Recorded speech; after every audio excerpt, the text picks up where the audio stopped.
능력 있는 사람이요? 어떤 상황에든 잘 대처하는 사람 아닌가요? 맞습니다.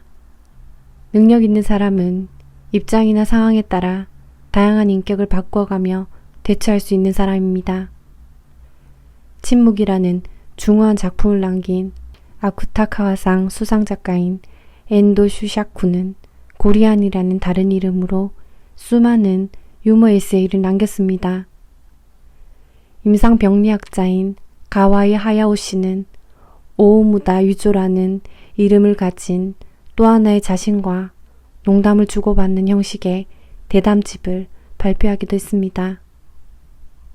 말씀하신 대로 저는 강연할 때 다양한 인격을 등장시킵니다. 강연자는 저 한 사람이지만 각기 다른 인격이 나와서 말을 하는 것이지요. 다른 말로 하면 강연 중에도 다중인격 관리를 실천하고 있다고 할 수 있겠습니다. 선생님은 인격 교체를 하고 나서 어떤 점이 달라졌다고 느끼셨나요? 무엇보다 모든 것이 편해졌습니다. 사실 입사 초기에는 농담을 좋아하고 이야기하는 것을 좋아하는 명랑하고 쾌활한 인격을 무의식적으로 억압하고 있었거든요. 사회에서는 그런 인격을 표출하면 안 된다고 가르쳐 왔기 때문입니다. 현재의 인격을 바꾸려고 하지 말고 자신 안에 새로운 인격을 기르면 됩니다. 화를 잘 내는 인격을 가진 사람이 있다고 합시다. 화를 잘 내는 인격을 부드럽고 관용적인 인격으로 바꾸는 것은 정말 어려운 일입니다. 왜냐하면 만약 이 화를 잘 내는 인격을 억압해서 자기 안에서 지워버렸다고 간주하며 마음을 다잡아도 실제로는 마음 깊은 곳 어딘가에 가라앉아 있을 뿐 화를 잘 내는 인격은 완전히 사라져버리지 않기 때문입니다. 오히려 어느 순간 화를 잘 내는 인격이 느닷없이 튀어나와 폭발하게 될 수도 있습니다. 더 주의해야 할 것은 강하게 억압할수록 강하게 폭발한다는 사실입니다. 그래서 화를 잘 내는 인격을 그대로 두고 자기 안에 새롭게 관용적인 인격을 길러야 합니다. 그 다음 다양한 업무와 생활 속 장면에서 이 관용적인 인격을 표출하는 연습을 해나가는 겁니다.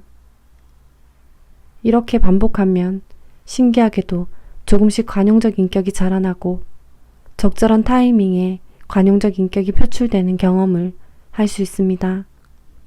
그러면 원래 있던 화를 잘 내는 인격은 어떻게 되는 건가요? 억압되어 있지 않기 때문에 통제할 수 없는 형태로 폭발하는 일은 거의 일어나지 않습니다. 다만 화를 잘 내는 인격도 가끔씩 출현하는 상황을 만들 필요는 있습니다. 물론 주위에 피해를 주지 않는 선에서의 출현이어야 하겠지만요. 숨어있는 인격의 단계. 첫 번째, 표층 인격. 어떤 상황에서는 숨어있지만 다른 상황에서는 이미 밖으로 드러나 있는 인격을 말합니다. 앞서 제게 이야기하기 좋아하고 밝은 인격이 있다고 말씀드렸죠? 그것이 표층 인격입니다. 친구와는 활발히 표출되지만 입사 초기엔 무의식적으로 억압해버렸기 때문에 드러나지 않았던 인격이죠. 첫 번째, 자신이 지금 하고 있는 일에 어떤 인격으로 임하고 있는지 스스로 관찰하는 기법. 두 번째, 자신이 업무 이외에 일상생활에서 어떤 인격을 표출하고 있는지 스스로 관찰하는 기법. 세 번째, 능력 있는 사람이 일하는 과정에서 어떻게 인격을 교체하는지를 관찰하는 것. 인류 프로페셔널은 한두 개의 인격만 갖춘 게 아니라 다양한 인격과 전체적인 균형을 통해 고도의 능력을 발휘하고 있다. 네 번째, 자신이 하는 일에서 겉으로 드러내어 활용할 인격을 교체하는 것. 예를 들어 은행 창구 직원은 고객을 대할 때 섬세하고 성실한 인격을 내세우고 후배 직원에겐 엄격하고 포용력 있는 인격을 사용해야 한다. 두 번째, 심층 인격.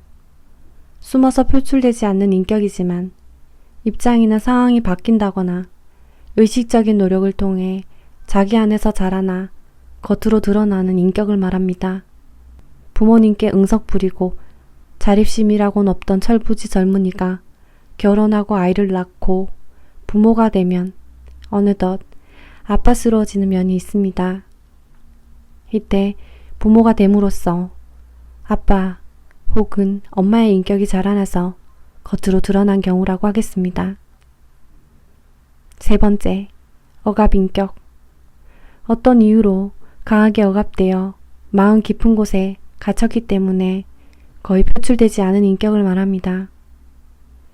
유년기에 부모로부터 학대를 받아 응석 부리는 게 용납되지 않았을 경우 이러한 인격이 완전히 억압되어 다른 사람에게 응석 부리는 인격이 전혀 나타나지 않는 경우를 예로 들 수 있습니다. 잠자고 있는 인격을 깨우는 법. 첫 번째, 훌륭한 전문가를 롤 모델로 삼고 그 롤 모델에게서 인격을 배우는 기법. 문학 작품을 많이 읽으라고 권했던 것은 소설 속 주인공의 삶과 내면의 움직임을 통해 인간상을 넓히고 인간관을 깊게 가져감으로써 진정한 교양을 쌓기 위함입니다. 문학을 대체할 수 있는 건 영화가 있습니다.